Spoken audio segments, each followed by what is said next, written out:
She screamed, I just "Get don't down!" know and what threw to herself do. forward. We'll figure it The out. Vampire We King always watched the do. stranger I take hope 4 so. silver bullets meant for him. 47 seconds later, her heart stopped beating. But he broke every forbidden law to This bring her path you back. tread is fraught In with peril. 5 days, she went Turn from back broke now or waitress face the abyss. to the most Decide. hunted weapon in the city. And her sister who sold her, she made her kneel. This is Serafina Vale, the woman who jumped twice. The clock above the diner door read 11:47. Sarah Vale didn't look up. She knew the time without checking. Her body had learned to mark hours by the ache spreading through her feet, climbing her calves, settling deep in her lower back, like something permanent, like something she'd carry forever. The rag in her hand moved across table 6 in smooth circles. Wipe, rinse, repeat. The laminate was cracked in 17 places. She'd counted them during the dinner rush, her mind latching onto numbers because numbers didn't hurt. Numbers didn't send automated messages about medical debt at 2 in the morning. Numbers didn't smell like hospital disinfectant and her father's last breath. She pressed harder. The table didn't get cleaner. Santino's diner occupied a corner where downtown bled into something raw, something honest. The neon sign outside sputtered between sickly yellow and dead gray, casting shadows that jerked and twisted across the vinyl booths like they were trying to escape. The heating system hadn't worked right in 3 years. Cold seeped through the walls like something alive, something patient. November had teeth this year. Snow pressed against the windows, thick and relentless, turning the city into something unrecognizable. Beautiful and brutal, just like everything else. Sarah's phone buzzed in her apron pocket. She didn't need to look. 47 messages, $47,000. Funny how the numbers matched. Not funny at all, actually.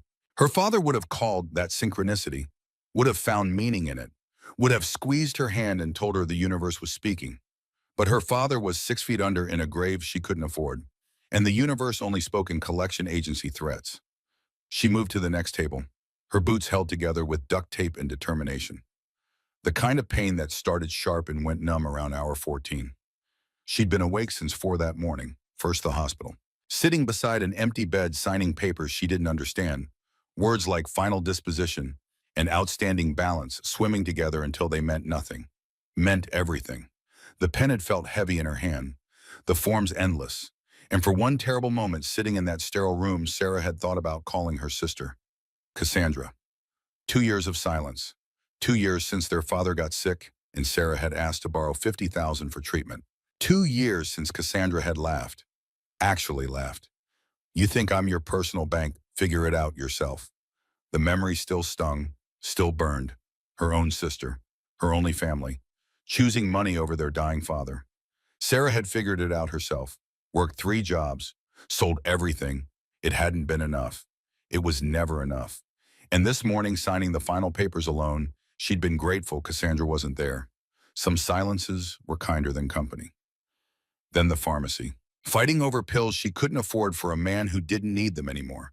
The pharmacist had looked at her with pity, and Sarah had wanted to scream. Pity didn't pay bills. Pity didn't bring back the dead. Now this, the graveyard shift. Because Rico's day guy had quit and someone had to cover, and Sarah's checking account read $31, and that was before rent. Before everything. The diner was nearly empty. Frank hunched over booth 3 with his crossword puzzle and coffee that had gone cold an hour ago.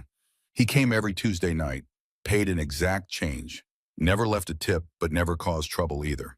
Sarah had learned to appreciate the simple mathematics of that exchange. A young couple occupied booth 7, whispering the way new lovers do. Like their words were secrets worth keeping. Like the world wouldn't chew them up and spit them out eventually. Sarah refilled their water glasses and tried not to remember when she'd believed in things like that. When love seemed like armor instead of another liability. The kitchen was quiet. The dishwasher hummed its mechanical song. Everything smelled like old fryer oil and industrial cleaner, and the specific desperation that clung to places open 24 hours. Places where people came when they had nowhere else to go. Sarah understood that better than she wanted to. She moved behind the counter, organizing receipts that didn't need organizing. Muscle memory, keep moving, keep working, stop moving, and the thoughts caught up. The math caught up. Medical debt plus funeral costs plus rent she couldn't make plus a foreclosure notice that gave her 42 days. 42 days until she lost the apartment she'd grown up in. Until her father's books got packed into boxes or thrown away. Until every physical proof that he'd existed disappeared, and Sarah became just another woman with nothing. with no one. She pressed her palms against the counter until the cheap laminate bit into her skin. Good. Pain was good. Pain meant present tense. Pain meant she was still here. Still fighting, still drowning, but fighting. The door didn't open. It simply was open. One moment closed against the November storm, the next admitting a rush of winter air that made the lights flicker. The man who entered didn't walk. He moved. There was a difference. Sarah felt it in the way the air changed, the way the temperature dropped another degree, the way her survival instincts started screaming before her conscious mind caught up. He wore a coat the color of smoke. Cashmere, maybe? Wool. Something expensive enough that Sarah had only ever seen it on mannequins in store windows she'd never enter. It fit him like it had been made for his body specifically, like armor. Beneath it, a black shirt, no tie. Simple, clearly expensive in that way. Expensive things were when they didn't need to announce themselves. His hair fell past his shoulders, silver white pulled back loosely in a way that should have looked careless. Instead, it looked intentional, elegant, wrong. Everything about him was wrong. His face was too perfect. Sharp cheekbones, a jaw that could cut glass. Features arranged with an artist's precision. Too symmetrical, too still. Like a statue someone had taught to breathe. But his eyes. God, his eyes. Even from across the diner, even in the bad lighting, they were wrong. Too pale. The color of winter sky before snow. The color of frost on steel. Of moonlight on ice. They swept across the space with a predator's awareness, cataloging exits and occupants and threats in the span of a heartbeat. When those eyes found Sarah, she felt stripped, examined, cataloged. Not human, something in her whispered. Not human. Run. She didn't run. The man moved to booth 12, the farthest corner, where he could see both exits and the kitchen door, where no one could sit behind him, where the sputtering neon light couldn't quite reach. He sat with the fluid economy of someone who'd been sitting in corners for a very long time. Sarah realized she was holding her breath. She released it slowly, forced her hands to stop shaking.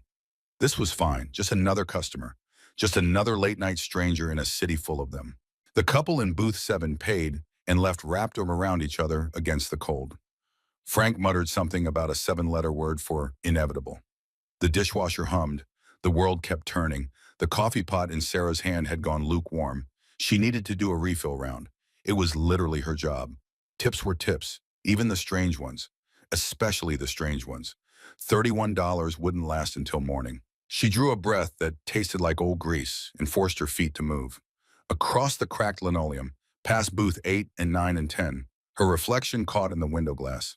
26 years old and already tired, already defeated, already marked by the kind of poverty that showed in posture and skin, and the particular way hope died behind someone's eyes. She reached booth 12. The man didn't look up immediately. His phone screen illuminated his face in harsh white light. Sarah caught fragments, words like shipment and border, and names she'd never know. He typed with deliberate precision, each keystroke a decision. Then he locked the phone, set it down, and raised his gaze to meet hers. The impact was physical. Those winter frost eyes hit her like cold water. She felt examined down to her bones, down to her soul. He looked at her the way someone might study a painting in a museum, with detached interest, with absolute zero warmth. But then something flickered in that pale gaze. His eyes caught on the shadows carved beneath her own, the exhaustion written into every line of her face, the particular quality of desperation that marked the working poor, the ones who couldn't afford to stop, couldn't afford to breathe. For half a second, maybe less, Sarah could have sworn she saw something almost human surface in his expression. Recognition, maybe, or pity. It vanished before she could be sure. "Coffee?" she asked. Her voice only shook a little. Small victory. Yes, just one word, but it landed like a command, like something ancient and absolute, like the voice of winter itself. Sarah poured carefully. Her hands wanted to shake. She didn't let them. She'd learned that control working doubles when exhaustion made her body rebel. Steady or you lost tips. Steady or you lost everything. Not a drop spilled. "Slow night," she offered. "Server autopilot. Fill the silence. Make the customer comfortable. That's how you survived." His voice carried an accent she couldn't place. European, maybe. Old. The kind of accent that suggested languages learned before the ones currently spoken. Before the current century. Some nights are only quiet until they're not. The words felt like a warning, like prophecy, like something she should pay attention to but didn't have the energy to decode. Sarah nodded, already backing away, already desperate to put distance between herself and whatever this man was, whatever he represented. Her instincts were screaming, and she'd learned to listen to instincts. They were what kept women like her alive in cities like this. She made it 5 steps back toward the counter before the sound reached her. Not the door opening, the door being destroyed. Sarah spun, coffee pot still in hand, just in time to see the glass door explode inward. Snow and wind roared into the diner like something unleashed, like something that had been waiting. Napkins spiraled into the air. The lights flickered wildly. Frank made a sound like a wounded animal and dropped behind the counter. 2 figures stood in the shattered doorway. They wore long black coats that moved wrong, too stiff, too heavy. Their faces were hidden behind dark masks, not ski masks, something sleeker, more tactical, more final, more expensive. These weren't desperate. These were professional. They didn't scan the room, didn't look for witnesses or exits or resistance. They just stared straight at booth 12, straight at the man with silver hair and winter eyes. And then Sarah saw the guns. Time did something strange, stretched and crystallized and became something she could move through like water, like walking through a dream where every detail burned with perfect clarity. The guns weren't normal. They hummed, a low vibration that Sarah felt in her teeth, in her bones. The metal glowed faintly like something had been carved into it, like something had been done to those weapons that regular metal couldn't do. The first gunman raised his weapon, the barrel aligned with booth 12, with the strange man who sat impossibly still, who didn't flinch, didn't move, didn't even look surprised, who just watched them with those pale, impossible eyes and waited. Sarah stood frozen, trapped in the narrow space between the shattered door and the corner booth, coffee pot still clutched in her white-knuckled grip. Her brain screamed at her to drop, to run, to survive. Her body didn't listen. 3 things happened in the space between heartbeats. The gunman's finger tightened on the trigger. Sarah's mouth opened. Get down! Her legs launched her forward. She didn't think, didn't calculate, didn't weigh her life against a stranger's. There was no time for any of that. There was only the gun and the man and the absolute certainty that someone was about to die. And some part of Sarah, some deep instinct she didn't understand, couldn't let that happen. Her body collided with his just as the first shot cracked through the air. The impact drove them both sideways, out of the booth, onto the floor, Sarah on top, shielding him with her own flesh, her own bones. She felt the bullet punch through her back.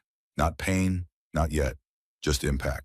Like being hit with a hammer, like something fundamental being rearranged. Then the second bullet, higher, near her shoulder blade. The third, lower, near her ribs. The fourth was the one that brought the pain. Sarah's mouth opened in a scream that never formed. The air left her lungs in a wet, rattling gasp. Her vision went white, then red, then dark around the edges.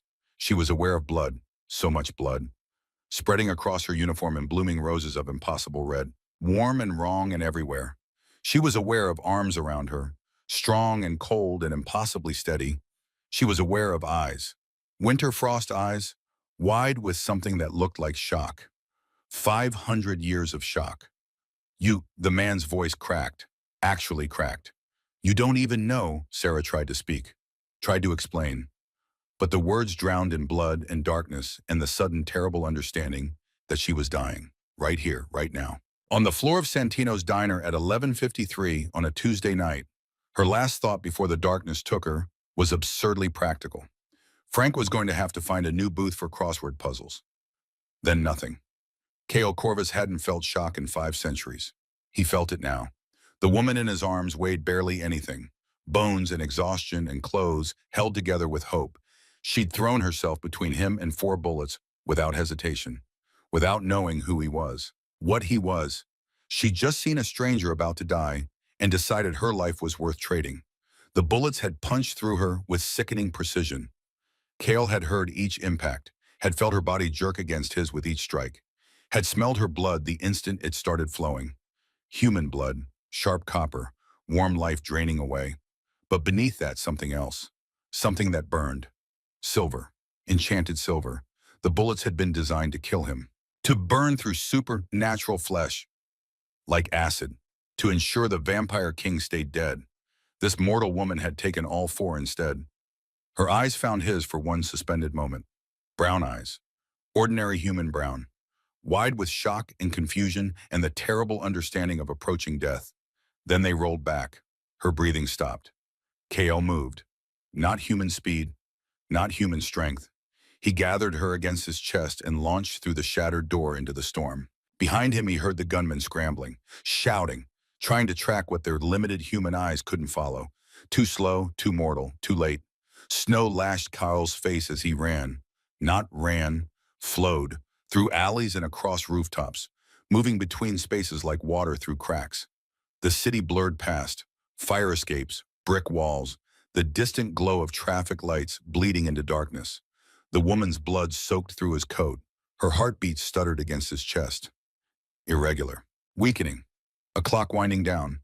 She was dying. Kale had walked through the Black Death without flinching, had survived the Blitz, had watched empires rise and crumble with the detached interest of something that would outlive them all.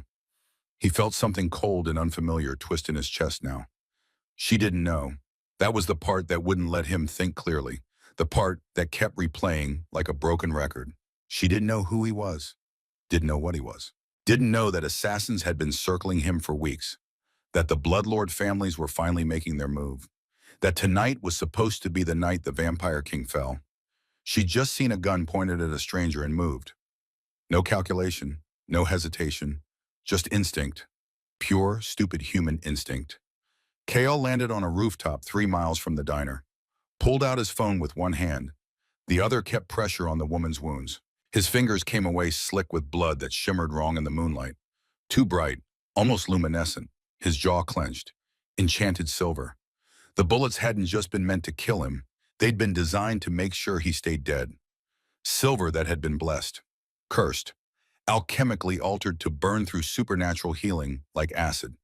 4 bullets of this concentration would have killed him, would have given his enemies time to take his head while the poison crippled him. But this mortal woman had taken them instead, and her human body had no defense. The poison was burning through her system like wildfire through dry grass. He dialed a number he hadn't used in decades. It rang once. My king. The voice on the other end was smooth, ancient, cautious. Victor, Mercy Hospital, private wing, 10 minutes. Prepare the theater. Kale's voice was granite, absolute. And send for a blood mage, now. A pause. Too long. My lord, the covenant forbids. I don't care what the covenant forbids. Each word dropped like a stone, like a threat, like the end of something. 10 minutes, Victor. If she dies, everyone who delayed her survival dies with her. He ended the call. The woman in his arms let out a sound that was barely a breath. Her lips had gone gray. Her skin felt cold even to him, even to something that had forgotten the meaning of warmth 500 years ago. 4 bullets of enchanted silver should have killed her instantly. The poison was designed to burn through supernatural healing, to overwhelm any magic that tried to intervene. On a human, it should have been like injecting liquid fire directly into the bloodstream. She should already be dead, but her heart impossibly was still beating. Kale looked down at her face, slack with unconsciousness, marked by exhaustion and poverty, and the kind of life that ground people down until there was nothing left, and felt that unfamiliar thing twist deeper. Not guilt. He'd done nothing wrong, not attraction. She was dying and broken. Something else. Something he didn't have a word for in any of the languages he'd learned across 5 centuries. Obligation. She'd saved his life. Saved his crown. Saved the entire carefully balanced structure of power he'd spent 200 years building in this city. The Bloodlord families had been growing bold. Whispers of rebellion in the court. Questions about whether Kyle Corvus had grown too comfortable, too distant, too human in his rule. Tonight's assassination was meant to be the spark. Kill the king and immortal establishment. Blame the humans. Let chaos reshape the city while stronger hands seize control. But this waitress with her cheap uniform and duct-tape boots had thrown herself into the path of a coup without knowing it. The least he could do was make sure she survived, even if it cost him everything. Mercy Hospital's private wing didn't officially exist. It occupied 3 subterranean floors beneath the main building, accessible only through service elevators that required biometric clearance and a particular kind of willingness to ignore screams. Kale carried the woman through the doors at 12:17. By 12:23, she was on an operating table surrounded by doctors who weren't technically doctors anymore, and equipment that had never been FDA approved. Victor stood at the head of the table, blood mage, 200 years old, one of the few Kyle trusted with matters of life and death. His gloved hands hovered over the woman's exposed back where the bullets had torn through flesh and bone. The silver is spreading through her bloodstream. Victor's voice was clinical, detached, the way medical professionals learn to speak about the dying. It's killing her cells faster than her body can replace them. She has minutes, maybe less. Then work faster. Victor's eyes met Kyle's. There was something in that gaze. Pity, maybe, or recognition of what came next. My lord. Victor's voice was gentle, which meant he was about to say something Kyle didn't want to hear. Even if we extract the silver completely, the damage is catastrophic. Both lungs are compromised. The bullet near her heart nicked the left ventricle. She's lost almost half her blood volume. There's no medical intervention that can... Then don't use medical intervention. The room went silent. Victor's eyes widened. The Covenant expressly forbids blood magic on humans without, I am the Covenant. Kale's voice dropped to something that made the walls feel smaller, the air feel thinner. I am the king they tried to kill tonight. I am the law in this city, and I am telling you to save her life. If you do this, Victor swallowed hard. If you bind your blood to hers, there will be consequences, political consequences. The other families will call it weakness. They'll say you've compromised your judgment for a human. The heart monitor's beeping stuttered, slowed. The woman's lips were blue now. Kale looked down at her face. This stranger who'd screamed a warning instead of running, who'd jumped instead of hiding, who'd chosen death for someone she'd never met. Let them talk, he said quietly. Prepare the ritual. Victor hesitated one more moment. Then he nodded and began pulling vials from a locked case. Liquids that glowed in colors that didn't exist in nature. That shouldn't exist anywhere. Kale rolled up his sleeve. The scalpel Victor handed him was silver. Not enchanted, just pure. And when he drew it across his wrist, his blood fell in drops that sizzled when they hit the woman's skin. Ancient words filled the air. Latin, older than Latin, words from before Rome, before writing, before humans had names for the things that hunted them in the dark. The forbidden magic tasted like copper and ash and breaking oaths. The woman's body arched on the table, her back bowing despite the restraints, despite the damage, despite death itself reaching for her. The monitor screamed, then went silent, the flat, endless tone of a heart that had stopped. My lord, Victor's voice cracked with panic. Kale didn't move, didn't breathe. He kept his bleeding wrist over the woman's chest and spoke one more word, a command, a plea, a demand made to forces older than gods. Her heart answered, thump, one beat, impossible. Thump, another, stronger, thump, thump, thump. The monitor erupted back into frantic beeping. The woman gasped, a wet rattling sound. Her eyes flew open, unseeing, pupils blown wide, black swallowing brown. Then they rolled back again, and she went still. But she was breathing, and Kale Corvus, the Vampire King, felt something he hadn't felt in 500 years. Relief. He stood at the head of the operating table and watched the woman's chest rise and fall with mechanical steadiness. Watched Victor work. Watched the silver being extracted drop by glowing drop from her bloodstream. Watched the forbidden magic do what medicine couldn't. Bind his blood to hers, his life to hers, his fate to hers. Outside, the November storm battered the hospital windows. Inside, something shifted. Something changed. Something that couldn't be unchanged.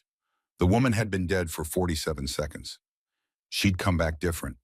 And Kyle had broken every law he'd sworn to uphold. But as he looked at her face still slack with unconsciousness, still marked by a life too hard and too short, he found he couldn't regret it. She jumped. For a stranger. For him. Without knowing, without calculating, without any reason except that some part of her couldn't stand by and watch someone die. That kind of courage deserved saving. Even if it cost him his crown. Even if it started a war. Even if it changed everything. Victor worked through the night, extracting silver. Repairing damage that should have been irreparable. The blood magic did its work, knitting flesh, mending bone, pushing back death with every drop of ancient power. By dawn, the woman's vital signs had stabilized. By noon, Victor declared her out of immediate danger. By sunset, Kyle still hadn't left her bedside. He told himself it was necessary, that he needed to ensure the ritual had worked. that the bond required monitoring, but the truth sat in his chest like a stone. He was 500 years old. He'd seen empires fall. He'd walked through plagues and wars and the slow march of human progress without feeling more than detached interest. This mortal woman had thrown herself between him and death, and for the first time in centuries, Kael Corvus didn't know what came next. 3 days passed before she woke. 3 days of Kael sitting in shadows while doctors checked her vitals and whispered about the impossible speed of her recovery. 3 days of political messages he ignored and council demands he deflected. 3 days of watching her breathe and wondering what he'd done, what he'd created. On the fourth morning, her eyes opened. Not the blind, panicked at opening of the operating table. This was different, slower, aware. Her gaze found the ceiling first, then the machines, then finally him. Kael sat perfectly still in the leather chair that had been brought in specifically for his vigil. The shadows gathered around him naturally, as if darkness recognized him as its own. "You're alive," he said quietly. Not quite a question. "I think so."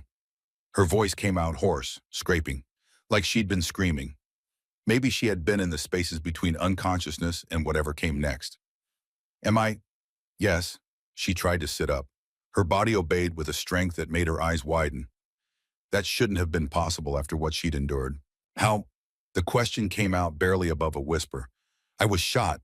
4 times. I felt—" She stopped, memory crashing over her face like a wave. The diner, the guns, the jump, the pain. "You were dead," Kael said. Factual, clinical, the way you spoke truth that couldn't be softened. "For 47 seconds, your heart stopped. But I'm alive." "Yes." How Kael stood, moved to the window, keeping distance between them, watching snow fall over the city that had been his for 2 centuries. "I bound my blood to yours," he said. "Ancient magic, forbidden magic. You were dying from enchanted silver, and the only way to save you was to give you something strong enough to fight the poison." He paused. Let the words settle. Let her process. "You're not a vampire, Serafina, but you're not entirely human anymore either." The heart monitor beside her bed continued its steady, impossible rhythm, too slow for human, too fast for vampire. Something in between, something new. She looked down at her hands, turned them over, studying them like they belonged to someone else. They did in a way. She died, come back different. "The bills," she said suddenly, grasping for something normal, something she could understand. "I can't afford this room, this treatment, this taken care of. I don't accept charity." "It's not charity." Cleo's voice carried an edge now, something sharp beneath the silk. "You took 4 bullets meant for me. This is the least of what I owe you." "Meant for you?" Her mind was working through it, catching up. "Who were they? Why did they—" She stopped, looked at him more carefully. At the expensive coat, the perfect stillness. The way shadows seemed to gather around him like subjects around a king. "Who are you?" In the dim light, Kael's eyes caught the glow from the machines, reflecting it back like an animal's, like something that wasn't entirely human, like something that had never been human at all. "Someone who has made many enemies over a very long life," he said. "Someone who should have let you die rather than break the laws I broke to save you." The words hung in the air like smoke, like confession. Sarah stared at him, this stranger who sat in shadows like they were a throne, who moved like gravity was optional, whose eyes reflected light in ways human eyes didn't. "What did you do to me?" Her voice was barely a whisper. Kael crossed to the window, keeping distance, looking out at the falling snow and the city that was his kingdom and his prison. "I saved you," he said, "and in doing so, I may have damned us both." The heart monitor continued its steady, impossible rhythm. Outside, the November storm showed no signs of stopping. And in a private room in a hospital that didn't officially exist, a woman who'd been dead for 47 seconds began to understand that dying had been the easy part. Coming back was where the real story began. After Kael left, exhaustion pulled Sarah under like a tide she couldn't fight. This time, the dreams came.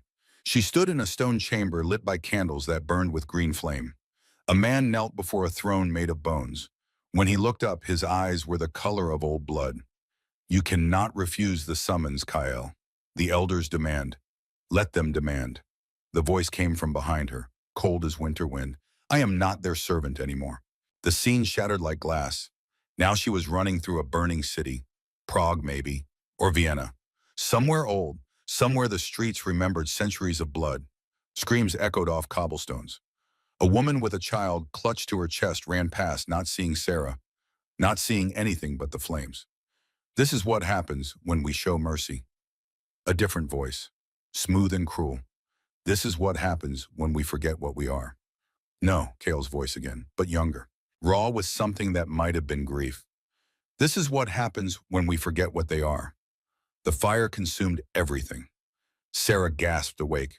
The hospital room materialized around her, white walls, machines beeping their mechanical songs. Afternoon light filtered through blinds, painting everything in shades of institutional gray. Her heart was pounding, but not the way it should have been pounding. Too slow, too controlled, like something fundamental had been recalibrated. She sat up, waited for the pain, the weakness, the devastating reminder that her body had been shredded by bullets. Nothing, no pain, no weakness, just smooth, effortless movement that felt wrong in her muscles, in her bones. Sarah looked down at her hands. They didn't shake. They should have been shaking. After what she'd been through, after dying and coming back, after whatever had been done to her. They were perfectly steady. The door opened. A woman in an expensive suit entered. Not a nurse, not a doctor, something else. She moved with the kind of efficiency that suggested personal assistant to someone very powerful. Miss Vale.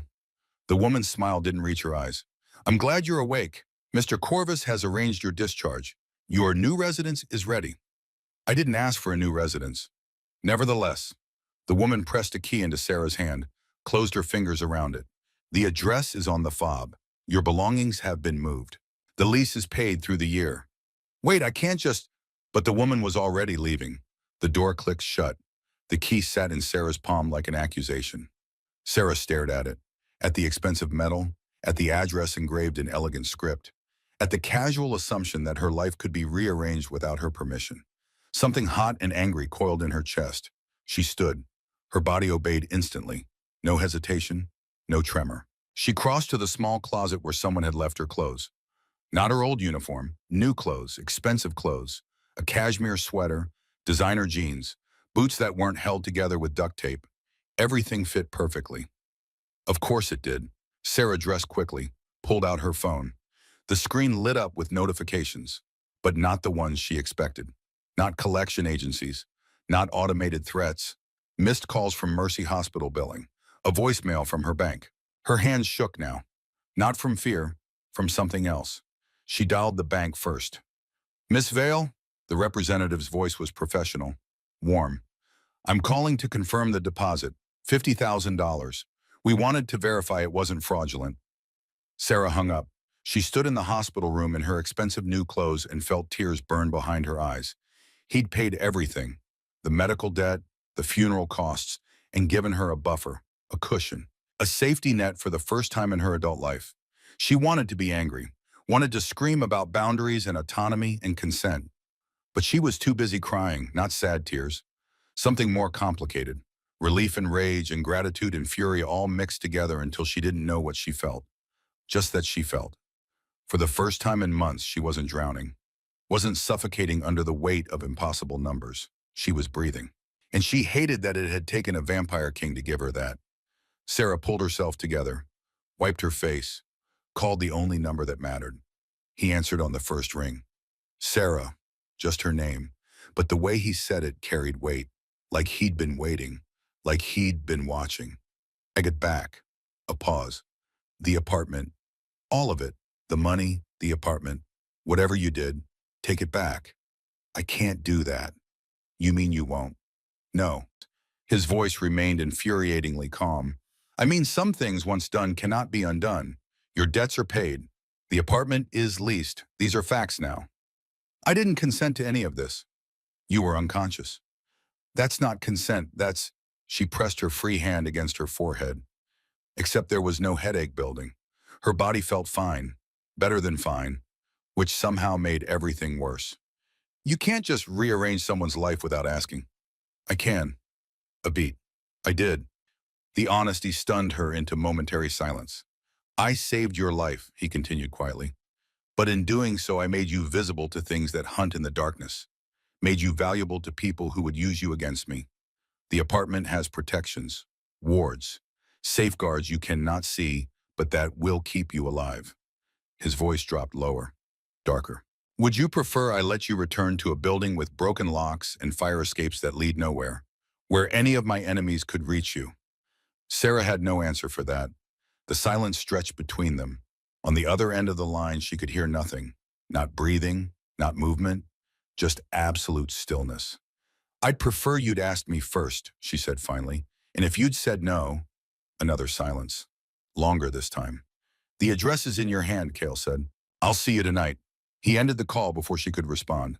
The apartment was in a building Sarah had walked past 100 times but never imagined entering. The kind of building with a doorman in an actual uniform. Marble floors that reflected the ceiling lights like still water. Elevators that didn't smell like despair and broken dreams. Her things looked lost in the spacious rooms. Her cheap particle board desk. Her second-hand couch with the spring that poked through the left cushion. Boxes of her father's books stacked carefully against walls that deserved better. Someone had arranged it all with care, with respect, as if her pathetic collection of poverty belonged in a space with crown molding and floor-to-ceiling windows. Sarah stood in the middle of the living room and felt something tight and angry coil tighter. This wasn't her life. This wasn't her world. This was borrowed, temporary, something that could be taken away the moment she stopped being useful. She crossed to the window, looked out at the city spreading below like a glittering promise, like a lie, her reflection caught in the glass. Same face, same body. But something in her eyes had changed, something in the way she held herself. She looked dangerous. The thought should have frightened her. Instead, it felt like recognition. Movement caught her eye on the balcony. Impossible because she was on the 14th floor and there was no fire escape. Cale stood on the other side of the glass, perfectly still, perfectly balanced on a railing that should have been too narrow, too dangerous. He didn't knock, just waited. Sarah opened the door. You're watching me, she said, not a question. Yes. He stepped inside, graceful and predatory. Guards stationed around the building. Some you can sense, most you can't. How many? Enough? Sarah crossed her arms, hating how small she felt in this huge apartment she hadn't earned. I'm not a damsel who needs protecting. Cale moved closer. In the warm light of her living room, he looked even more out of place. Too elegant, too dangerous, too other. No, he agreed. You're a woman who threw herself in front of 4 bullets without hesitation, which is precisely why you need protecting. His eyes met hers, winter frost and something deeper. From yourself, if nothing else. That's not fair. None of this is fair, Sarah. For the first time, she heard something like frustration in his voice, real emotion bleeding through the control. You made a choice that night. I made a choice to save you.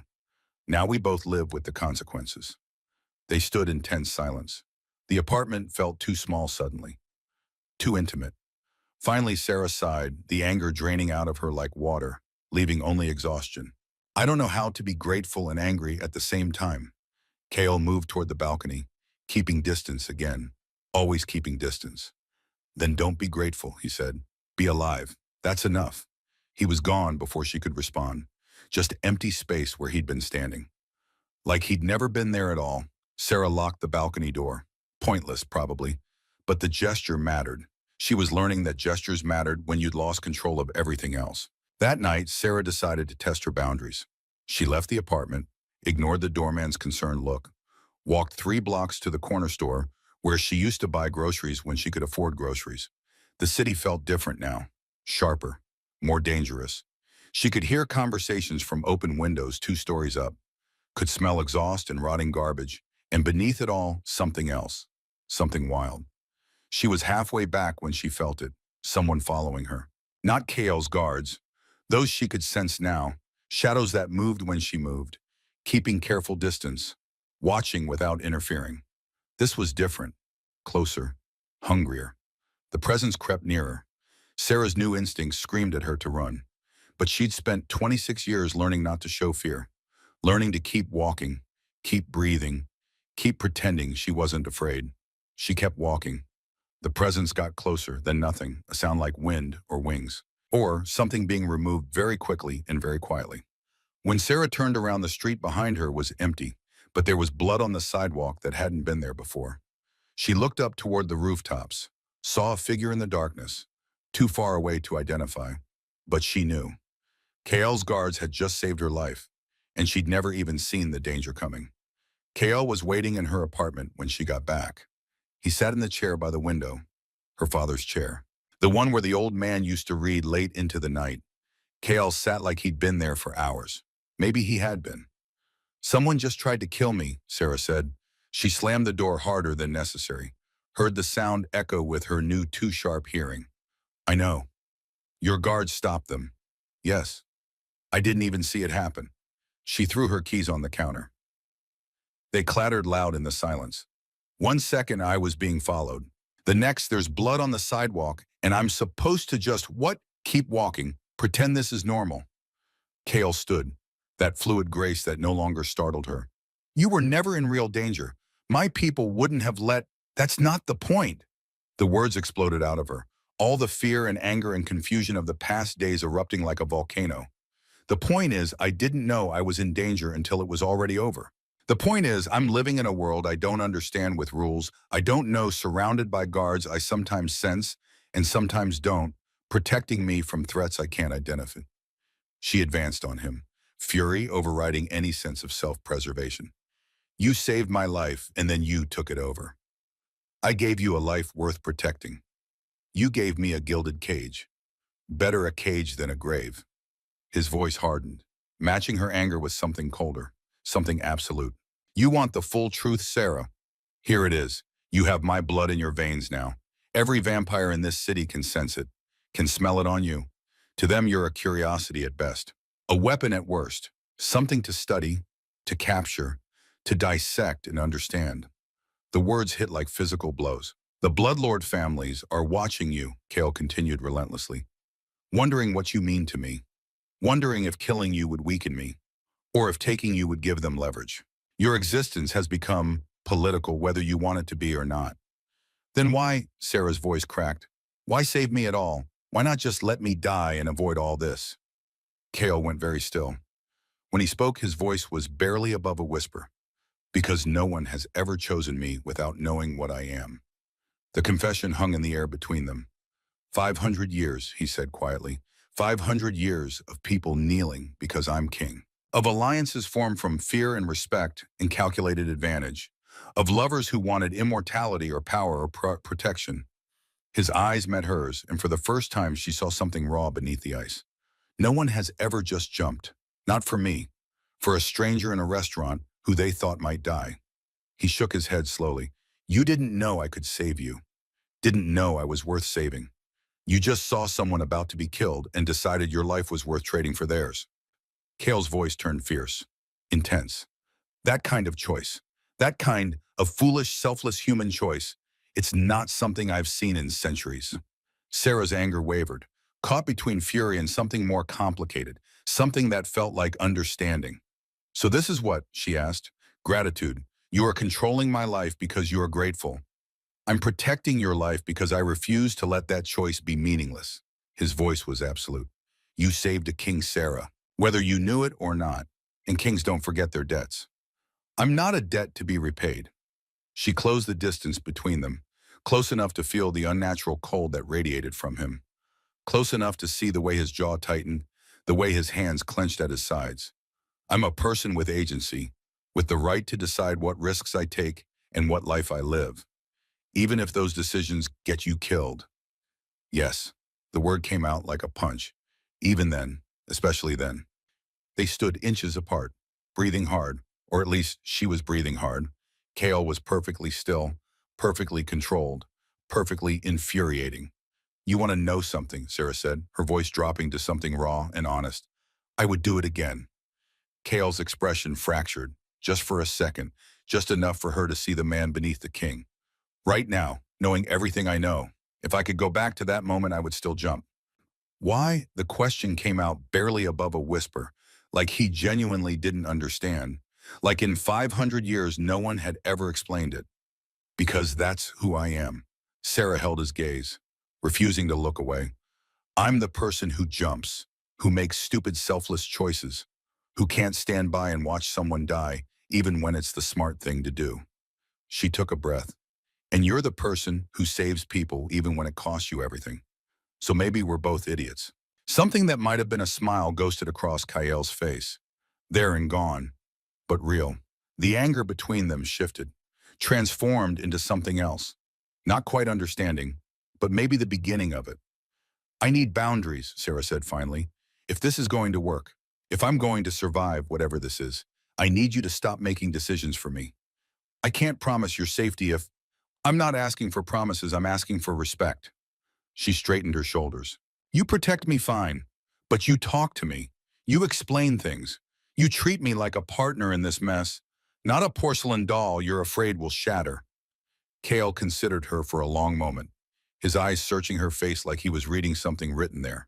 Something important. Then slowly, deliberately, he extended his hand. Equal footing, he said, as much as is possible between a king and the woman who saved him. Sarah looked at his hand, pale, cold, belonging to something that had walked through centuries while empires rose and fell. She thought about what accepting it would mean, what it would commit her to, what doors it would open that could never be closed. Then she took it. His grip was firm, controlled, ice cold against her palm, but it was also steady, certain. Partners, she said. Partners, he agreed. They shook on it. This fragile truce between mortal and immortal, between a waitress and a king, between two people who'd saved each other's lives and had no idea what came next. When Kyle released her hand, he stepped back toward the window. There will be more attempts, and he said, his tone shifting to something more formal, more business. My enemies won't stop because we've called a truce. I know. You'll need to learn to defend yourself, to understand the world you're part of now. Then teach me. Kale's eyes gleamed in the darkness. Tomorrow, 8 p.m. Wear something you can move in. He was gone before she could ask what that meant, vanishing into the night like smoke, like he'd never been there at all. Sarah stood alone in her borrowed apartment, looked down at her hand, the one that had shaken on a bargain with the Vampire King. It didn't shake. Whatever she was becoming, whoever this new version of herself would be, at least she'd chosen it, or chosen to accept it, which felt like the same thing. That evening, Kale arrived at precisely 8 p.m. Not through the door, through the balcony, because of course he did. Ready, he asked. Sarah wore the new clothes, athletic pants, a fitted shirt, shoes that actually fit. She felt like an imposter. Where are we going? Not far. He took her hand, his skin ice cold, and before she could ask what he was doing, the world lurched. They moved, not walked, not ran, moved through space like it was negotiable, like distance was optional. The city blurred past, rooftops and fire escapes and the distant glow of traffic. Sarah's stomach dropped, but she didn't scream. They landed on a roof she didn't recognize, wide and empty, the city spread out below them like a glittering carpet. Your senses have changed, Kale said without preamble. You need to learn to use them before they overwhelm you. They already overwhelm me, Sarah admitted. Everything is too loud, too bright. I can smell what the neighbors are cooking 3 floors down. That's the beginning. It will get stronger. He moved to stand beside her at the edge, close enough that she could feel the cold radiating from him like winter itself. Close your eyes. What bunaim? Because I'm asking you to trust me. Sarah hesitated, then closed her eyes. The world didn't disappear. It intensified. Without sight, her other senses expanded, sharpened, became overwhelming. Now breathe, Kale instructed. Not shallow, deep. Let the air tell you what's out there. She inhaled slowly. At first, just the expected city smells, exhaust, garbage, a restaurant somewhere nearby. But beneath that, something else. Something that made her skin prickle. That tasted like copper and ozone and electricity. What is that? She whispered. It smells like magic. Good. Kale's voice was approving, warm in a way she'd never heard before. You're sensing the wards on this building. The protective spells woven into the foundation. Most humans never develop that awareness. You have it after days. Sarah opened her eyes. Is that normal? Nothing about you is normal anymore. He turned to face her fully, his expression serious. My blood changed you more than I anticipated. You're adapting faster, sensing more. It's both remarkable and dangerous. Dangerous how? Because you're visible now, not just to my people, to anything with supernatural awareness. His expression darkened. They can smell what you are, Sarah, human blood mixed with something ancient, something that shouldn't exist. A chill ran down her spine that had nothing to do with the November wind. What am I to them? She asked. A question. He paused. An anomaly. A threat. Another pause. Heavier.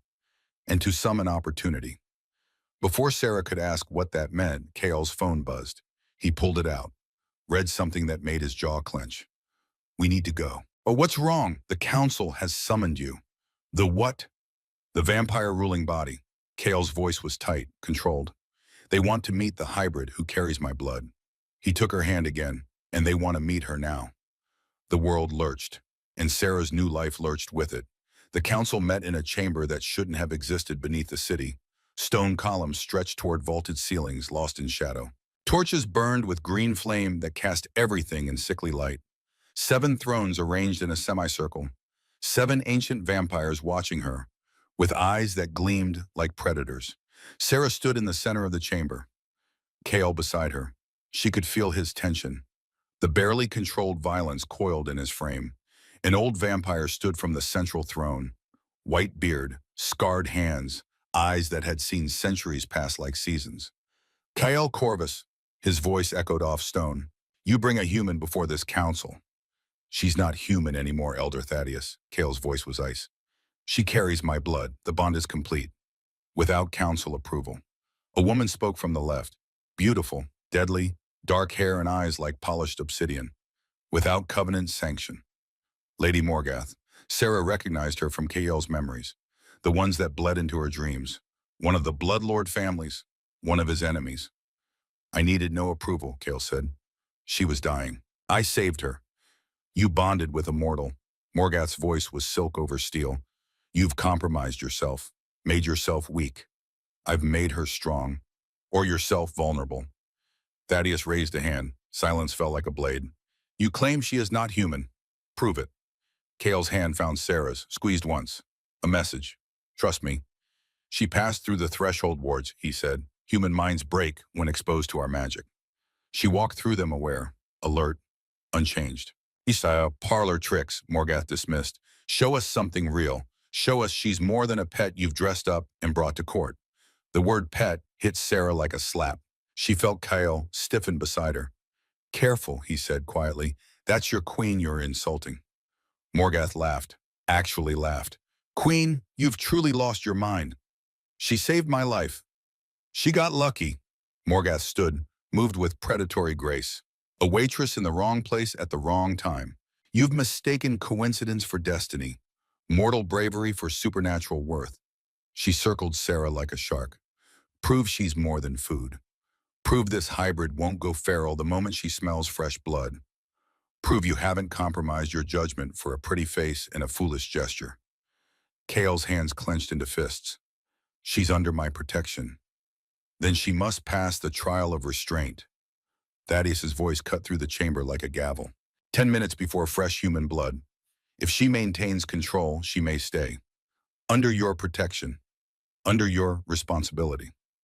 His eyes found Sarah's. If she fails, she dies, for the safety of us all. Sarah felt her heartbeat spike. That too slow, too controlled rhythm suddenly racing. You can't, Kale started. We can. Thaddeus's voice was absolute. Council law, you know this. You cannot interfere. Silence fell heavy as stone. Kale turned to Sarah, his eyes searching her face. You don't have to do this, he said quietly. I can find another way. No. Sarah's voice was steadier than she felt. If this is what it takes, I'll do it. Sarah, you said equal footing. She held his gaze. You said partners. Let me prove it. Kale looked at her for a long moment, then nodded once. Sharp. Final. 10 minutes, he said to the council, and when she passes, you'll acknowledge her, publicly, as under my protection. Thaddeus smiled. It didn't reach his eyes. If she passes. They brought her to a smaller chamber, still underground, still lit by that sickly green flame. A single chair sat in the center, 10 feet away a table. On the table, several bags of fresh blood, human blood, the medical kind, donated, consented, but still blood.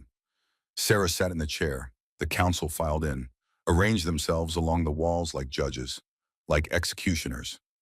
Kale stood at the back, his face carved from stone. His hands clenched so tight she could see white beneath pale skin. 10 minutes, Thaddeus announced. Beginning now. A timer started, digital red counting down. Sarah focused on breathing, in and out, steady, controlled. The first minute passed easily. The blood was just there, just liquid in bags on a table 10 feet away. The second minute was harder. The scent started reaching her. Copper, salt, lifelong. The third minute, her new instincts woke up. The fourth minute, they started screaming. Her pupils dilated, her hands clenched on the armrests. Every cell in her body suddenly aware that food was close. That sustenance was right there, that all she had to do was stand and cross 10 feet and numb. The fifth minute, Sarah's breathing went shallow, her heartbeat irregular, the hybrid blood in her veins recognizing what it needed, what it craved. The sixth minute, she started sweating, cold sweat, her body fighting itself. Human instincts versus something older, something hungrier. The seventh minute, she stood up. She didn't mean to, didn't decide to. Her body just moved, drew toward the table like iron to a magnet, like she was being pulled by invisible strings. Council members murmured. Morgath smiled. Kael's face was carved agony. Sarah, look at me. Silence, Thaddeus commanded. Let her fall or rise alone. The eighth minute, Sarah's hand reached toward the blood bags, her fingers trembling, so close. Just a few more inches. The hunger was overwhelming, all-consuming. It erased thought, erased identity, reduced her to pure need. Her hand touched the plastic. The ninth minute began, and something in Sarah's mind fractured. Not broke, fractured, like ice cracking, like a shell splitting to reveal what was underneath. She remembered. Remembered a diner at 11:47, remembered a stranger with winter eyes, remembered the sound of guns and the feeling of bullets and the absolute certainty that someone was about to die. Remembered choosing. Not because it was smart, not because it made sense, because she couldn't stand by and watch. That was who she was. Not this, not whatever the hunger wanted her to be. She was Sarah Vale. She was the person who'd made a king remember what mercy looked like, who'd chosen to be a partner instead of a victim. She was not a monster, she was Sarah. And Sarah chose who she was. She could smell something else now, beneath the blood, surrounding it, a scent she'd learned in the past days. Sandalwood, cold stone, winter and shadows. Safety. Sarah turned away from the blood, walked back to the chair, sat down. I'm done, she said quietly. The 10th minute arrived, the timer buzzed. Silence filled the chamber like water, heavy and absolute. Then applause, slow, deliberate. Thaddeus was clapping, actually clapping. Remarkable, he said, truly remarkable. Morgath's face was carved fury. Kael crossed the room in 3 strides, cupped Sarah's face in both hands, his skin ice cold against her flushed cheeks. You did it, he said, his voice thick with something that might have been pride, might have been wonder. You chose. I chose, Sarah agreed, and in that moment she understood something fundamental. The blood bond hadn't made her a monster. It had made her a choice. And she would keep choosing, every day, every moment, every time the hunger came. She would choose to be human where it mattered, in her heart. Thaddeus stood. The council acknowledges Seraphina Vale, hybrid, under the protection of King Kael Corvus. But Morgath's voice cut through the moment like a knife. The council acknowledges, but not everyone will. She stepped forward, eyes gleaming with malice. A bounty has been placed, 50,000 in gold, not for her death.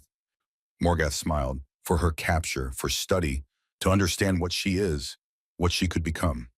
Sarah felt ice flood her veins. What? You're valuable now, Morgath continued, a hybrid who can walk in daylight, who retained human empathy, who might be replicated, weaponized. She turned to Kael. Congratulations, you've made her the most hunted creature in our world. Kael's expression went arctic. Who placed the bounty? Does it matter? Morgath shrugged. Every desperate vampire in the city will be hunting her now. Every rogue who needs gold. Every family who wants to understand the bond. She paused at the door. And some who want to use her against you. Victor burst into the chamber. Blood mage, looking panicked. My king, there's a message for Miss Vale. He held out a phone, screen glowing. Sarah took it, read the message. Her blood went cold. Little sister, congratulations on not dying yet. I know what you are now, what you're worth. $2 million the first time wasn't enough. This time I'm asking for 50,000 in gold. See you soon. Cassandra Sarah looked up at Kael, her voice hollow. My sister, she's working with them. KL's face was carved murder. But before he could speak, before anyone could move, the alarm started blaring. The mansion, Victor gasped. It's under attack. And Sarah understood. The trial had been a distraction. The real assault was just beginning. The world moved too fast and too slow at once. KL's hand closed around Sarah's wrist. The chamber dissolved. Reality became a blur of shadow and speed and the rushing sensation of air that shouldn't exist underground. They materialized on a rooftop overlooking his mansion. It was burning, not with normal fire, with something worse. Green flames licked up the Gothic spires like hungry serpents. Smoke billowed black and thick into the November sky, and beneath the roar of fire screams. Lyra, Cale breathed. The first time Sarah had heard panic in his voice. Real, visceral panic. She's inside. He launched off the roof before Sarah could respond. Just gone. A blur of shadow and desperate speed. Sarah stood alone, staring at the inferno, at the mansion where she'd first met a terrified child with her father's eyes, where she'd hummed a lullaby and watched a monster become a little girl again. She could hear it now, through the flames and smoke and chaos. A child screaming. Sarah's body moved before her mind could argue. She jumped off the roof. The fall should have killed her. 14 stories of empty air. But her hybrid body twisted mid-flight, found purchase on a fire escape, dropped and caught and dropped again until her feet hit cobblestones hard enough to crack them. She ran, toward the fire, toward the screaming, toward danger without hesitation. Just like she had days ago in a diner. Just like she always would. The mansion's front gates had been blown apart. Twisted metal and scorched stone. Bodies lay scattered. Vampire guards torn apart with a precision that spoke of planning, of strategy. This wasn't random. This was execution. Sarah vaulted over the debris. Smoke burned her throat, but her hybrid lungs processed it differently. Filtered it, kept her conscious when a human would have collapsed.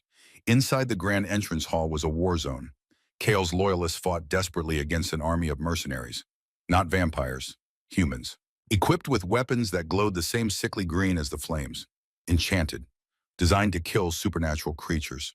Someone had hired an army. Someone with resources. With money. 50,000 in gold could buy a lot of soldiers. Sarah dodged through the combat. A mercenary swung at her with a glowing blade.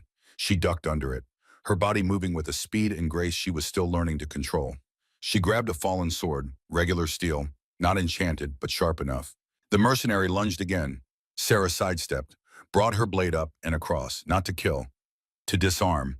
The enchanted weapon clattered away. She kept moving. The screaming was coming from upstairs, from the nursery. Sarah took the stairs 3 at a time. Her hybrid strength made distance negotiable, made impossible things possible. The hallway was filled with smoke. Heat pressed against her like a living thing, but through it she saw them. Lyra backed into a corner, eyes wild with terror. Fangs bared in defense. A child trying to be a monster because monsters were what kept you alive. And advancing on her 2 mercenaries with silver chains. The kind designed to bind supernatural creatures, to capture them. No, Sarah said. Both mercenaries turned. One laughed. The hybrid. Perfect. 2 for the price of 1. He reached for Lyra. Sarah moved. Not with thought, not with strategy. Pure protective instinct. The same instinct that had thrown her in front of bullets. That had made her jump without calculating the cost. She crossed the distance in a heartbeat. Grabbed the mercenary's arm. Twisted. Bones snapped with a sound like a branch breaking. He screamed. The second mercenary swung his chain at Sarah's head. She ducked, came up inside his guard, drove her shoulder into his chest, sent him crashing into the wall hard enough to crack plaster.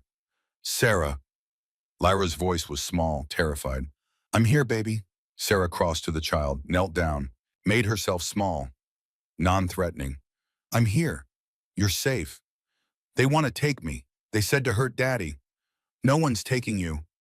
A sound behind them, footsteps, multiple. Sarah turned, placed herself between Lyra and the door, between the child and whatever came next, because that's what you did. You protected the ones who couldn't protect themselves, even if it killed you, especially then.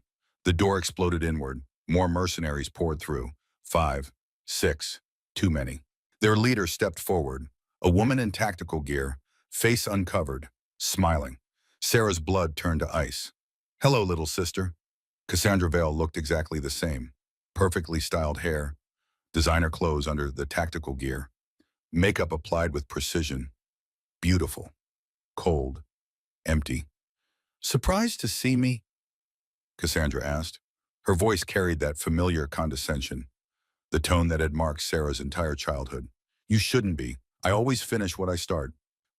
You sold me, Sarah said quietly, twice. And I'll do it again. Cassandra moved into the room, her mercenaries fanning out, surrounding them. You were always father's favorite. Poor little Sarah. So brave, so selfless, so perfect. Her voice turned poisonous. Well, look at you now, monster's pet, playing house with the vampire king.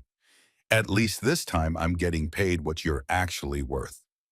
50,000 in gold, Sarah said, understanding clicking into place. You placed the bounty. With Lady Morgath's resources, yes. Cassandra smiled. She wants to study you, understand what makes a hybrid, how to replicate the bond, create an army of daywalkers. She gestured to her men. I just want the money, and maybe the satisfaction of watching you finally lose something. Behind Sarah, Lyra whimpered, a tiny terrified sound. Sarah's hands clenched into fists. She's a child. She's leverage. Cassandra's smile widened. Hurt the brat, break the king, take the hybrid, everyone wins. She nodded to her men. Kill the girl, capture my sister. The mercenaries moved. Sarah had maybe 2 seconds to make a choice. Run, grab Lyra and run. Try to escape through the smoke and fire and chaos. Or stand, fight, protect. Not even a choice, really. Sarah had never been good at running. Get down, she screamed at Lyra. The child dropped, covered her head, and Sarah threw herself forward. The first mercenary's blade came at her throat. Silver, enchanted, designed to burn hybrid flesh. Sarah twisted, felt the blade whisper past her neck. So close she felt the heat of the enchantment, felt her skin blister. She grabbed the man's wrist, used his momentum against him, sent him crashing into the wall with bone-breaking force. The second mercenary came from her left. Chains swinging, Sarah ducked, came up, drove her elbow into his throat. He went down choking. The third and fourth attacked together, coordinated, professional. Sarah barely avoided the first blade, couldn't avoid the second. It sliced deep across her ribs, deeper than the bullets had gone. The concentration of enchanted silver in the blade was designed for creatures with supernatural healing. On her hybrid system, it was devastating. Silver fire erupted through her nervous system, pain like nothing she'd ever felt, like being burned from the inside, like the poison was rewriting her cells into ash. She screamed, couldn't help it. Her vision blurred, her legs weakened. The silver was spreading faster than before, her hybrid blood trying to fight it, trying to heal. But the poison was designed to overwhelm supernatural defenses. The third mercenary pressed his advantage, drove his blade toward her heart. Sarah caught his wrist, barely, her hands shaking from the silver poisoning already spreading through her system. She couldn't hold him, couldn't stop it. The blade descended, and Lyra launched herself at the man's back. A tiny vampire child, terrified but furious, protecting the woman who protected her. Her small hands grabbed the mercenary's head. Her fangs sank into his neck. Not to feed, to defend. The man screamed, dropped his blade, tried to shake Lyra off. Sarah kicked him in the knee, heard it shatter. He went down. Lyra scrambled away, covered in blood, crying but alive. 3 mercenaries left, plus Cassandra. Sarah stood between them and Lyra, bleeding from the deep silver wound, body shaking from poison spreading through her bloodstream like liquid fire. But standing, always standing. Impressive, Cassandra said. But you're dying, Sarah. The silver's already killing you. In maybe 2 minutes you'll be too weak to move, too weak to fight, too weak to save anyone. She pulled out a knife, regular steel, not enchanted. I'm going to enjoy this, watching you fail, watching you lose, finally proving that you were never special, never worth saving. Cassandra moved toward Lyra. Sarah stepped in her path. You'll have to go through me. That's the plan. Cassandra lunged. The knife came at Sarah's heart. Fast, professional. Their father had insisted both daughters learn self-defense. Cassandra had been better, more aggressive, more willing to hurt. Sarah barely deflected the blade. It scored across her shoulder, more pain. Cassandra spun, kicked, caught Sarah in the ribs right where the deep wound was. Sarah went down, gasping, the world tilting sideways, the silver poison reaching critical mass in her system. Sarah, Lyra screamed. Cassandra stood over her sister, knife raised. Any last words? Sarah coughed, tasted blood, looked up at the woman who shared her DNA but nothing else. Yeah, duck. Cassandra's expression shifted, confused. What? Shadow erupted behind her. Kale materialized out of darkness itself. His eyes burned crimson. His face was no longer human, no longer anything resembling human. This was the Vampire King. Unmasked. Unleashed. 500 years of restrained violence finally set free. You touched what's mine, he said. His voice wasn't his voice anymore. It was winter wind. It was death. It was the absolute end of things. Cassandra tried to scream. She didn't get the chance. What Kael did next was too fast for human eyes. The three remaining mercenaries were simply gone. Not killed. Erased. Torn apart so thoroughly and so quickly, they never had time to understand what was happening. The shadows in the room seemed to come alive, moving like whips, like blades, like the physical manifestation of fury. Blood painted the walls, the ceiling, everything. Cassandra backed away, knife dropping from nerveless fingers, her face pale, finally afraid. Please, she whispered. I'm her sister. You sold her. Kale's voice was glacial, absolute. Twice, you put a bounty on her head. You led an army to kill a child. He moved closer, each step deliberate. You are nothing to me but a problem to solve. His hand rose, claws extended, ready to end this, end her. Wait! Sarah's voice cut through the bloodlust, through the rage, through 500 years of violence. Kale stopped. Didn't turn, but stopped. Wait, Sarah said again, louder. She pushed herself up, every movement agony. The silver was spreading through her entire system now. She had maybe a minute before it shut her down completely. But this mattered. This mattered more. Don't kill her? Kale finally turned. His crimson eyes met hers, and for a moment she saw something that looked like confusion, like he genuinely didn't understand. She tried to kill you. Kill Lyra. I know. Sarah stumbled toward him, each step a war against her failing body. I know what she did, what she is. She stopped, met his inhuman gaze with her very human one. Don't kill her. Prove you're different. Prove we're better. Sarah, please, her voice cracked. Let this be where we choose mercy. Coyle stared at her, ancient eyes searching her face, looking for something, understanding something. Then his form shifted, the monster receding, the man returning, his eyes fading from crimson back to winter gray. He lowered his hand. As you wish. He turned to Cassandra, who was crying now. Makeup running, perfect facade finally cracking. Cassandra Vale, his voice was formal, legal. You stand guilty of human trafficking, conspiracy to murder, attempted murder of a royal hybrid, and treason against the crown. He paused. The sentences, the silence. 100 years. Cassandra's eyes widened. What's the silence? Kale smiled. It was the cruelest thing Sarah had ever seen. You'll find out. He snapped his fingers. Guards appeared, not mercenaries. His guards, loyal, ancient, powerful. Take her to the cells, the soundproof ones. They dragged Cassandra away. She was screaming, begging, promising money, promising anything. The sound cut off the moment they crossed the threshold. Sarah swayed, the adrenaline draining, the silver winning. KL caught her before she fell. I've got you, he murmured. I've got you. Lara, Sarah managed. Is she? I'm here. The small voice came from behind them. I'm okay. KL gathered them both, child and hybrid. His family, his to protect. Let's go home, he said. But Sarah was already unconscious, the silver finally claiming its due. She woke 3 days later in a bed that wasn't hers. Silk sheets, a ceiling painted with stars. The scent of sandalwood in winter. Kale's room, Kale's bed. She sat up. Expected pain, expected weakness, nothing. Just smooth, easy movement. The silver was gone. Extracted, healed.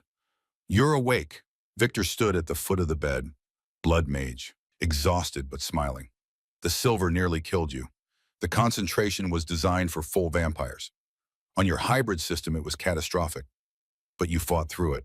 How long? 3 days. We've been monitoring. The bond is complete now. Fully integrated. He paused, choosing words carefully. You're something that's never existed before. Sarah looked at her hands. They were the same, but different. Stronger. marked with scars that had already healed to faint silver lines. Where's Kyle, mighty council chambers? There was a formal challenge. Lady Morgath and 3 other families. Victor's expression darkened. They tried to claim he'd gone soft, that protecting you proved he was unfit to rule. What happened? Victor smiled, actually smiled. You should see for yourself. The council chambers were packed. Every vampire of consequence in the city, every family, every power player, all gathered to witness what came next. Sarah stood at the entrance, wearing clothes someone had left for her. A dress, black and flowing, simple but elegant, a silver chain at her throat, a gift from Lyra, Victor had said. She felt like an imposter, like a waitress playing dress-up. But she walked in anyway. The crowd parted, whispers following her like a wave, eyes tracking her movement, some with curiosity, some with hunger, some with fear. Kale stood at the center, facing the council, facing Morgath and her allies. He turned when Sarah entered. His winter eyes found hers across the crowd, and something in his expression softened. Seraphina, he said, just her name, but it carried weight. She crossed to his side, not behind him, beside him. Morgath's face twisted with contempt. The pet arrives, how touching. That's your queen you're insulting, Kale said quietly. The chamber went silent.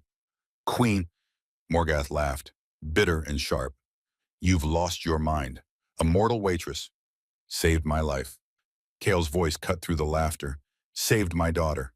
Passed the trial of restraint when every one of you thought she'd fail. He turned to face the full council, the full assembly.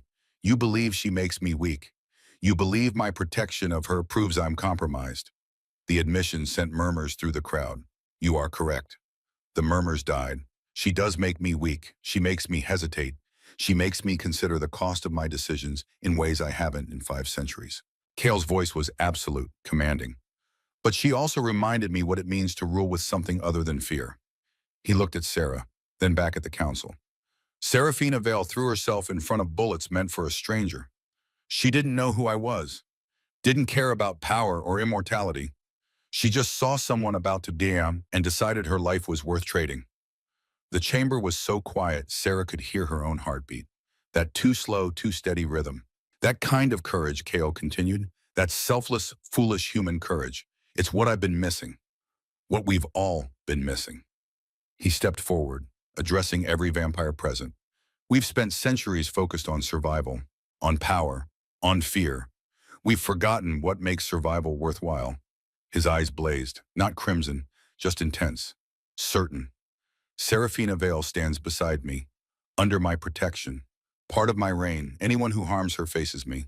Anyone who threatens her faces 500 years of accumulated wrath. He paused, let the words sink in. And after 3 days ago, you all know exactly what that means. The silence stretched, broken finally by movement. Elder Thaddeus stood, ancient, weathered, powerful. He bent one knee. The king has spoken. One by one, the others followed. Dozens of vampires, centuries of pride, bending the knee. Not all of them. Morgath and 2 others refused. But Kael's voice rang out once more. Lady Morgath, for conspiracy to murder a royal hybrid, for funding mercenary assault on the crown, for placing illegal bounty. His voice turned to ice. You are stripped of your title, your lands forfeit. You and your co-conspirators are exiled beyond the city borders. You have until dawn. If you return, it will be your last act. Morgath's face went white. Exile was worse than death for her kind. Stripped of power, of territory, of everything that gave her identity. She left without another word, the 2 others following. The rest bowed.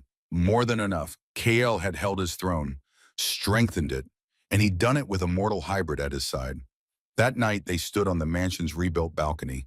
The city spread below them, transformed by winter into something beautiful and harsh, just like everything else in this new world. Lyra stood between them, small hands gripping theirs. A child who'd found safety after a century of fear. Do you regret it? Kale asked quietly. The choice you made that night. Sarah thought about Santino's diner, about the gun and the stranger and the split second that changed everything.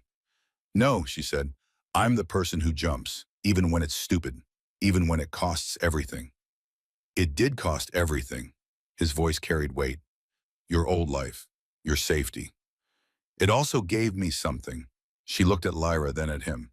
Purpose, power. She paused. And family. Lyra tugged her hand. Mama, can you sing the song again? The one from before. Sarah's breath caught. Mama, not Sarah, not the hybrid, not the woman who saved her. Mama. She knelt down, gathered the small vampire child into her arms, and began to hum the lullaby her father had taught her, the one that spoke of safety and love and home. Lyra's eyes closed, her breathing evened, the monster fully asleep, just a little girl in her mother's arms. When Sarah looked up, Kale was watching them with an expression she'd never seen before. Soft, wondering, almost human. Was it worth it? He asked again. Quieter, more vulnerable. Sarah smiled. Ask me again in 100 years. Kale laughed, surprised and genuine. 100 years? You think we'll last that long? I think I jumped into your fate once. She stood, still holding Lyra. Might as well see where it lands. Below them, the city glittered with new awareness. The Vampire King had changed. His reign had evolved. And at the center of it all was a woman who had chosen courage over survival. In the shadows between buildings, things watched and waited.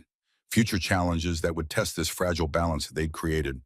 But for now, in this moment, Sarah Vale stood beside K.O. Corvus and felt something she hadn't felt in years. Hope. Years later, in a classroom beneath the city, Sarah taught a group of young hybrids how to control their hunger.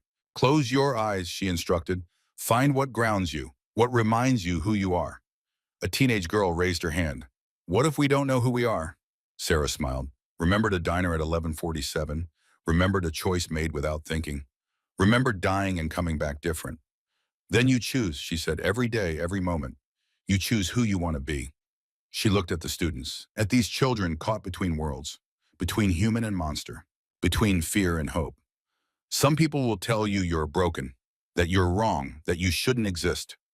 She touched the silver scars on her hands, the ones that had healed from enchanted blades and bullets in the price of protecting others. Don't believe them. You're not broken. You're something new, something that changes the world. The students listened, learned, chose, and somewhere in the mansion above a Vampire King looked at security footage of his queen teaching, his family, his heart, and smiled, because 500 years of loneliness had finally ended, because a waitress with duct-taped boots had shown him what mercy looked like, because choosing to save one life had saved them all. The woman who jumped, the queen who chose, the hybrid who proved that the best things in life happened when you stopped calculating the cost and just moved, just jumped, just trusted that someone would catch you on the other side. And if they didn't, well, maybe you'd learn to fly.